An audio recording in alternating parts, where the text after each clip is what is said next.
বছর আগে 2022 সাল, আজ থেকে 2 বছর আগে স্বাধীন হওয়ার পরে পরিপূর্ণ কুরআনী আইন, চোর পাইলে ফাকতু আইদিয়াহুম, কেটে দাও হাত, জিনা কর পাইলে ফারজুমুহুম, পাথর মেরে শেষ করো, কুরআনী হুকুম। অফিল কিসাসে হায়াত, একজনকে একজনে মেরে ফেলছে, মারনেওয়ালাকে হত্যা করে দাও দিবালোকে, তাহলে বাকিদের হায়াত বেড়ে যাবে। এরকম মারার বিনিময়ে যদি মারা হয়, একটা হত্যাকারীকে যদি হত্যা করে দেওয়া হয়, বাকি সবাই ফাতাবির ইউআউলিল আবসার, সেখান থেকে উপদেশ গ্রহণ করবে, আর উপদেশ গ্রহণ করে বাকিরা মারামারির মধ্যে যাবে না, সকলের হায়াত বেড়ে যাবে। কথা বলেন ঠিক ঠিক না? এই সব আইন সেখানে চালু হয়ে গেছে। হেজাব পর্দা 100%, ওই সমস্ত প্রহসনমূলক পর্দা না। বোরকাটা আমাদের দেশে পর্দা আছে, বাপ খুশিতে টেমা হয়ে গেছে। টেপ রেকর্ডের মতো দুইজনের রেলে পাতাড়ি কথা জজ কোর্টে শুনাই দিলেন, আর সেই কথার ভিত্তিতে বিচার হলো। শুনে আশ্চর্য হতাম, এরে কয় কেমন বেরেন। ইমাম বুখারী রহমাতুল্লাহ আলাইহি 6 লক্ষ সহিহ হাদিসের হাফেজ ছিলেন। 6 লক্ষ সহিহ হাদিসের হাফেজ, শুধু সুবহানাল্লাহ তো আসতে হয়ে গেল, আমি তো তাও ভাবিনি যে একটু জোরে জোরে কর না। আমি 6টা হাদিসই জানেন না, 6 লক্ষ সহিহ হাদিস, শুধু সহিহ হাদিস না, এই সহিহ হাদিসগুলো যাদের থেকে সংগ্রহ করেছে তাদের পূর্বপুরুষের ইতিহাস সহ জানে। সাথে সেই কালে হাদিসকে বিকৃত করার জন্য এই ইহুদি গোষ্ঠী ইসরায়েলিরা, এরা বহুত হাদিস, ওরা তো পণ্ডিতের গোষ্ঠী আগাগোড়াই, আরবি ভাষা জানে, সুন্দর সুন্দর ভালো ভালো কথা হাদিস বানাইয়া হাদিসের মধ্যে ঢুকাই দিয়ে কয় কালা রাসূলুল্লাহ সাল্লাল্লাহু আলাইহি ওয়াসাল্লাম। যেমন শুনলে আপনারা আশ্চর্য, একসময় আমরাও না জেনে বলতাম, মান আকরামা আলেমান ফাকা আন্নামা আকরামা সাবিনা নবিয়া, ওমান আকরামা মুতাআল্লিমান ফাকা আন্নামা আকরামা সাবিনা শাহীদা। কত ভালো কথা, শুনলে কে বিশ্বাসটা করবে? এটা সহিহ হাদিস। কি তরজমা? যে ব্যক্তি একজন আলেমকে সম্মান করলো, সে যেন 70 জন নবীকে সম্মান করলো। ফাঁকে ফাঁকে কেউ সুবহানাল্লাহ কই ফেলাইছে। শুরুতে আমি ভয় থেকে বুঝাই দেওয়ার পরও আপনি সুবহানাল্লাহ কই ফেলাতে বাধ্য। ওমান আকরামা মুতাআল্লিমান ফাকা আন্নামা আকরামা সাবিনা শাহীদা, যদি কে একজন ছাত্র মাদ্রাসার ছাত্রকে সম্মান করে, সে যেন 70 জন শহীদকে সম্মান করলো। কথাটা বললে আমরা মুসলমানরা কত দুর্বল হয়ে যাই না, মনে হয় যেন তাহলে সহিহ হাদিস। এই জাতীয় বানাই হাদিস ঢুকানো শুরু করছে যখন, তখন ভালোকে মন্দ থেকে বাছাই করার জন্য ভালো মন্দ দুইটাই জানা থাকা লাগে। এইভাবে বানায়নি হাদিস, ইসরায়েলিদের বানায়নি হাদিস ইমামে বুখারী তাও 6 লক্ষ মুখস্থ করছে। 6 লক্ষ সহিহ, 6 লক্ষ জাল। এই সহিহ আর জালকে ভাগ করে দিয়ে আমাদের সামনে সব সহিহ হাদিসগুলো রেখে গেছেন হযরত। আমি আশ্চর্য হইতাম যে কেমন বেরেন আল্লাহ তাআলা তার কিছু অলিও নমুনা আমাদের সামনে রেখেছে। আমি বহুবার এখানে বয়ান করেছি, বেঁচে থাকলে আরও করব। তো হযরত মাওলানা আরিফ বিন হাবিব সাহেবকে পেয়েছি, সময় মতো তাকে স্টেজে নিয়ে আসার জন্য অনুরোধ করব। আমরা তার বয়ান, তার কথাগুলো শুনবো। আল্লাহ তাআলা তার থেকে আমাদের সহিহ কথা শেখার তৌফিক দান করে, সবাই বলি আমিন। শাহরু রমাদান আল্লাযী উনজিলা ফীহিল কুরআন হুদাল লিন-নাস ওয়া বায়্যিনাতিন মিনাল হুদা ওয়াল ফুরকান। রব্বুল আলামিন রমজান মাসে কোরআনে কারীম নাজিল করেছে। এই কোরআনে কারীম গোটা মানব জাতির জন্য হিদায়াত, শুধু মুসলমানের জন্য হিদায়াত না, হুদাল লিন-নাস, হুদাল্লিল মুমিনিন না, হুদাল্লিল মুত্তাকিন বলেছেন অন্য জায়গা, তবে আয়াতের ভিতরে বলেছে হুদাল্লিন নাস। এই কোরআনে কারীমকে অনুসরণ করলে শুধু মুসলমানই সুখে থাকবে না, শুধু মোমেনরাই সুখে থাকবে না, কোরআনে কারীমের সংবিধান মেনে চললে সর্বজাতি আল্লাহর রহমতে সুখে শান্তিতে কাটাইতে পারবে। কথা বলেন ঠিক ঠিক না? কোরআনে কারীমের আয়াত বাস্তব প্রমাণ দেখবেন। আল্লাহ পাক বলেন ওয়ালাউ আন্না আহলাল কুরা আমানু ওয়াত্তাকাও। হে মুসলমান শুনে নাও, ওয়ালাউ আন্না আহলাল কুরা আমানু, যদি দেশবাসী ইমানদার হয়। একটু বলেন কি দেশবাসী কি হয়? মুখস্থ করতেছেন তো কথা? দেশবাসী কি হয়? ইমানদার হয়। ইমানদার মানে কি? আল্লাহ বিশ্বাসী। আল্লাহ আছে কি নাই? আরে জোর হলো না? আল্লাহ আছে কয়জন? কয়জন? কুল হু আল্লাহু আহাদ। পড়েন কুল হু আল্লাহু আহাদ আল্লাহুস সামাদ।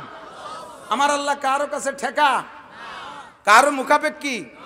বছরে একবার আল্লাহর রং উঠে যায়, বিদেশি মিস্ত্রি এনে আল্লাহরে রং দিয়া লাগে। বছর শেষে হতে আল্লাহর হাত পাও দুর্বল হয়ে যায়, পিছন দিয়ে বাঁশ বাঁধাই দিয়ে ঠেলি রাখা লাগে। আমার আল্লাহ যেমন আছে তেমনই আছে। কথা বলেন ঠিক না? লাম ইয়ালিদ ওয়া লাম ইউলাদ। আমার আল্লাহর সন্তানও নেই, আমার আল্লাহর আব্বা মাও নেই। আমার আল্লাহ জন্ম দেয় না, আল্লাহ জন্ম নেয়ও। ওয়ালাম ইয়াকুল লাহু কুফুয়ান আহাদ। তার সমকক্ষ এ জগতে আর কেউ নেই।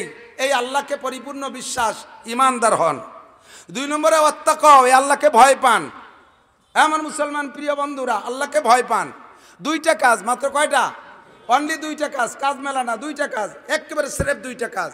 যদি আপনি আল্লাহকে বিশ্বাস করেন, আল্লাহকে বিশ্বাস করেন, অন্তর থেকে একটু বলেন, আল্লাহকে বিশ্বাস করেন?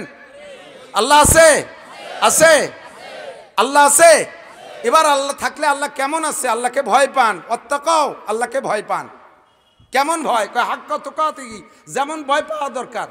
সুন্দরবনের কাছে বাড়ি আপনারা, যারা একেবারে সুন্দরবনের গায়ে, তাদের তো আরো ভয়।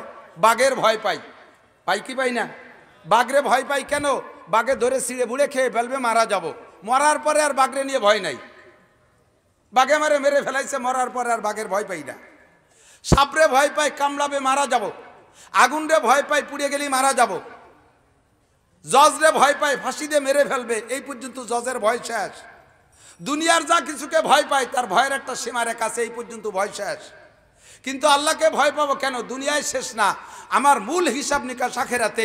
লম্বা একটা টাইম আমার সামনে আছে। আমাল হায়াতুদ দুনিয়া ইল্লা কালিল, এ দুনিয়ার জিন্দেগি একেবারে সামান্য। ওয়া ইন্নাদ দারাল আখিরাতা লাহিয়াল হায়াওয়ান, আসল জিন্দেগি হলো আখিরাতের জিন্দেগি। অনাদি অনন্তকাল, যার শেষ নাই, শুরু আছে তো শেষ নাই, তো শেষই নাই। এই বিশাল একটা লম্বা সময় মালিক যদি বলে দেয় তুমি জান্নাতি, তাহলে অনাদি অনন্তকালের সুখী। বিশাল সময়কে সামনে রেখে মালিক যদি বলে দেয় তুমি জাহান্নামী, অনাদি অনন্তকাল অসুখী। এই কারণেই রব্বুল আলামিনকে ভয় পায়। হাক্কা তুকাতি, যেমন ভয় পাওয়া দরকার সেরকম ভয় পান, যেমন ভয় পান। এই 2টা কাজ যদি করেন, তাহলে আল্লাহ পাক বলেন লাফাতাহনা আলাইহিম বারাকাতিম মিনাস সামাই ওয়াল আরদ, আসমান এবং জমিন থেকে রহমত আর বরকতের শান্তির সমস্ত দরজা খুলে দেব। বলেন না সুবহানাল্লাহ। এটা খুলে দেব, এই খুলে দেব ওয়াদা রইছে। এখন আল্লাহ কি ওয়াদা খিলাফ করে? বোঝেন নাই? আল্লাহ কয় ওয়াইনাল্লাহা লা ইউখলিফুল মিয়াদ, আমি আল্লাহ তাআলা ওয়াদা খিলাফ করি না। তুমি যদি প্রমাণ নিতে চাও, বিগত ইতিহাসে যা লাগবে না, নগদ দেখো। আরে ভাই আমার দিক, নগদ দেখো। শান্তি কে না চায়? অশান্তি কেউ চান? কথা বলেন, চান? আল্লাহ আমি এতদিন সুস্থ রয়েছি, আগামীকাল থেকে আমাকে রোগে ধরুক, কেউ চান? আল্লাহ 60 বছর চোখ দিয়ে ভালো দেখতেছি, সকালবেলা যেন চোখ দিয়ে কানা হয়ে যায়, কেউ চায়? আল্লাহ স্ত্রী আমাকে বিশাল ভালোবাসে, কাল সকালে যেন জুতো দিয়ে বাড়ি হয়, এ কেউ কয়? আল্লাহ 10 খান গাড়ি এই রোডে ছাড়ছি যেন দিনে দিন 10 খান গাড়ি অ্যাক্সিডেন্ট করে শেষ হয়ে যায়, কেউ চায়? ব্যবসা বাণিজ্যে হাত দিয়েছে যেন ব্যবসায় চরমভাবে মায়ের খাইয়ে চলিয়ে আসি কান্তি কান্তি, কেউ চায়? তাহলে দুনিয়ার কোনো অশান্তি চান না, শান্তি চান। এই শান্তি পাইতে 2টা জিনিস লাগবে, ঈমান আর তাকওয়া। ঈমান আর তাকওয়া। হ্যাঁ, বুঝতে পারতেছি না, বেখেয়ালে শুনতেছেন বিলকুল। আমার প্রিয় বন্ধু, সকল প্রকার শান্তি আমরা সকলে চাই। শান্তি পাবেন কিছু তাই বলতে চাচ্ছি, কেন শুনবেন না? পিছনের লম্বা লম্বা ইতিহাস বলি, কারা ঈমান আর তাকওয়ার বদলকে শান্তি পাইছে, তাদেরকে দেখি নাই। তারা আমাদের থেকে চলে গেছে। কিচ্ছা বললে মনে করেন যে গল্প স্বল্প বাদ দেন, পুরন কিচ্ছা বাদ দেন, নগদ কিছু থাকলে বলেন। এখন হলো মিডিয়ার যুগ। তাহলে এই মিডিয়ার যুগে আপনি নগদ শান্তি দেখেন। পরিপূর্ণ ঈমান, পরিপূর্ণ তাকওয়া আল্লাহকে দিতে পারলে আল্লাহ তাআলা এখনো শান্তি, রহমত, বরকত দান করেন। তার জাজ্জল্যমান প্রমাণ, একেবারে নগদ প্রেজেন্ট প্রমাণ আফগানিস্তান। কথা বলেন? বিশ্বাস তো? আজ আপনি মিডিয়া খুলে দেখেন আফগানের অবস্থা। 2022 সালে স্বাধীন হয়েছে, 40টা বছর বিশ্বের পরাশক্তি মহাশক্তির সাথে 42টা দেশ, যার নাম ন্যাটো বাহিনী, সারা বিশ্বের শ্রেষ্ঠ শক্তিশালী 42টা দেশ সম্মিলিত গোষ্ঠীর নাম ন্যাটো বাহিনী। এই ন্যাটো বাহিনীর সাথে 2 ভাগ করে যুদ্ধ করেছে 20 বছর। যুদ্ধ করেছে 20 বছর। আগে যুদ্ধ করেছে এক পরাশক্তি রাশিয়ার সাথে একটানা 20 বছর। এই রাশিয়াকে নাকানি চুবনি দিয়ে তাড়াই দিয়েছে। এরপরে ধরছে তাদেরকে আমেরিকাওয়ালা, ন্যাটো বাহিনী নিয়ে তাদের সাথে যুদ্ধ হয়েছে 20 বছর। একটানা 40 বছর যুদ্ধের পরে 2022 সালে স্বাধীন।